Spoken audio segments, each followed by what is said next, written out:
Hello guys, I am back with more emotes for you, and this time it's different. It's not static emotes like the last two times over here. These are animated emotes, and I made this using an app this time. Now I bought the app when it was first released, and it took me so long to retexture it because when it released it had a discount. And we love discounts, so I've been sitting with this app for so long, and I only finally got about to making them. I thought VTuber anniversary, I need to do something special, so it's time to do it. So, this amazing app, Emotelab, was made by this amazing person, and it's basically like a customizable model, but for emotes. So you can retexture it if you want. Okay, I took 2 whole days to retexture it to how I wanted, and I spent so long on it, I will be talking a bit about it, because I did not spend that long to not tell anybody about it. Now, this app, you can customize it in the app itself, and that's very easy to do, and you can walk away with an emote looking very much like you in a different style. So let me show you. This is what I customized just using the app, and I think it's really cute, but I wanted it to look similar to the other emotes that I drew. And how do I get it to look similar? Well, I draw it myself again.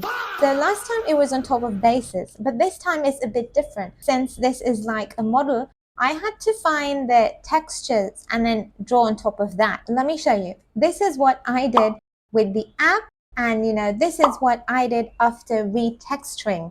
Do you see the difference? Basically, to make it more customized, you can retexture it.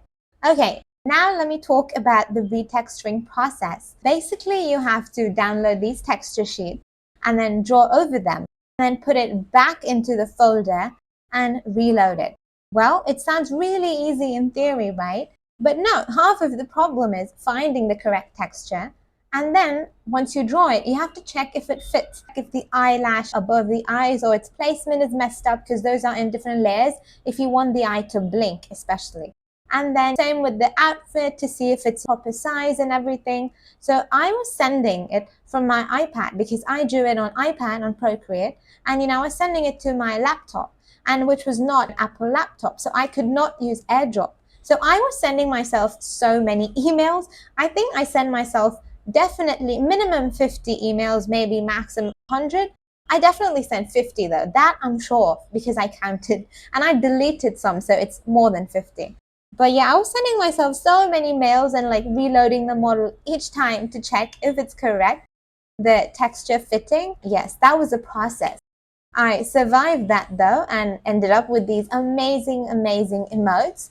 Once you do that, it's pretty much done. That's basically the whole process. But half the time goes in doing it, and the other half goes in figuring it out. Luckily, there's an official Discord for the app, and some amazing people have made this website where you can kind of find the textures and which texture sheet it's on. So it did make it easier, but still, it took me so long.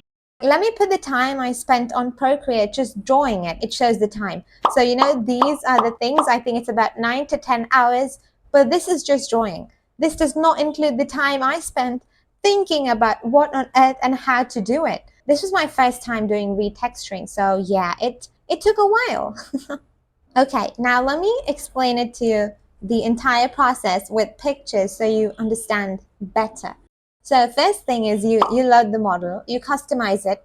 I guess this step is optional, but you can do it for better understanding, right? Because I needed to know which textures to draw on. So you have to kind of customize it a bit.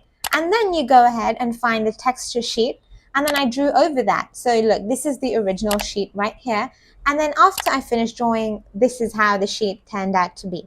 This is just one of them. There was multiple of them. And once all of those are done, you send them back, put it in the correct folder with the same name, then reload that model. You get an emote, and then you get multiple emotes, thankfully, for all of that effort. So it is very much worth it. But be prepared if it's your first time, and take gaps. No need to speedrun it like I did.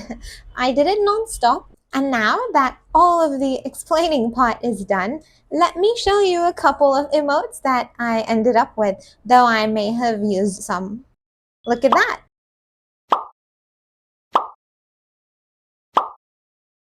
So there are way more, and I'll slowly be showing them to you on shorts. I'll make, a short for each, and I'll add some of them into Discord So yes, I look forward to that. Either ways, I hope you enjoy listening to the process of making them and looking at the emotes. Alright, bye. See you in the next video or stream or comment section or the server if you do decide to join.